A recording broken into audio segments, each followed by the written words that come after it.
So there are two different scenario. Once you know that you have got a problem, then you can address it.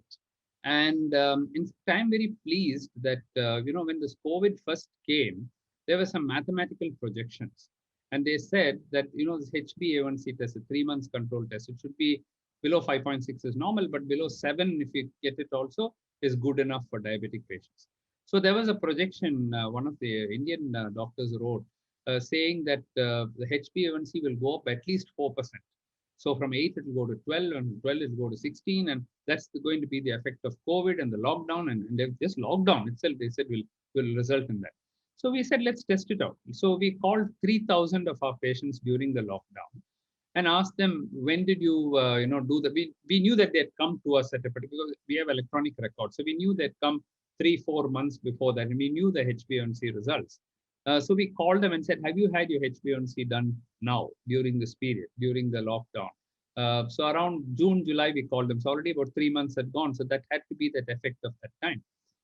And we were surprised to find that the HbA1c of these people during the COVID, I'm not saying they got COVID, but I'm saying of my diabetic patients who are under our care, during that COVID lockdown period, it actually decreased by 0.5%.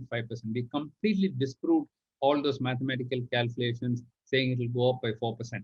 So, and people wouldn't believe it initially, saying, how can it be, how can your patients alone improve?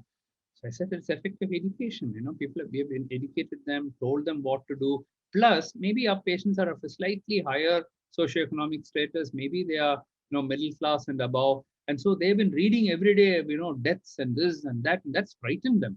And therefore, they have been following a little bit more strict diet, and even inside the house, walking, even if they can't go out, taking their medicines, testing more. The testing of this SMBG, this self-monitoring blood glucose, it went up from 13% of people who normally test to 52% of people who test. That's like a 3-4 times higher jump. People want to know. So that answers your question about whether you are controlled or not in a diabetic patient. Many of them had their HbA1cs done. They let me check it, because we kept giving out messages saying 7%, 7%. You'll be like a non-diabetic person if you do that. So people went, let me check what it is. And if it's high, they called us and said, what do we do? How do I get it to below 7%? So that was one set of people. But I must admit that there was another set of people who just didn't care. As it is, they are the losers. For everything, they'll have an excuse. One party wins, they will do badly. If the other party wins also, they'll do badly, because they just want some excuse not to follow. So those people, they're the losers. What they did was, they went hell and haywire. We'll stop everything now. So even the medicine they're taking, they stop. Suicide, saying that anyway we're going to die, so might as well stop everything and we'll just enjoy ourselves. So that way they went, and some of them did very badly. And those are people, some of them whom we lost also during. Otherwise, very few of my diabetic patients actually died. Believe it or not, we have thousands or lakhs of patients totally. The people who actually died due to COVID in my entire practice is very few. It's a great credit to how well they have controlled. I can't say that they didn't get COVID. As I said, 35% of people have COVID antibody positive. So I mean, that many people have got it.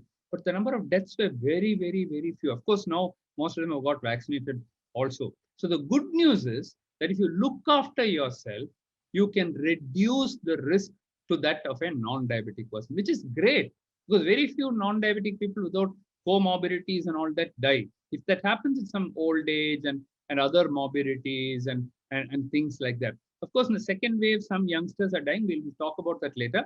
But then the other question you asked was, how do people know whether they have diabetes or not?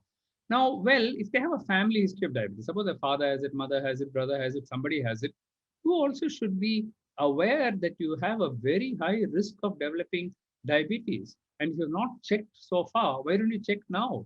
Because this is the time to check. And with a glucometer, you can simply check at home. At least severe diabetes, you can pick up then.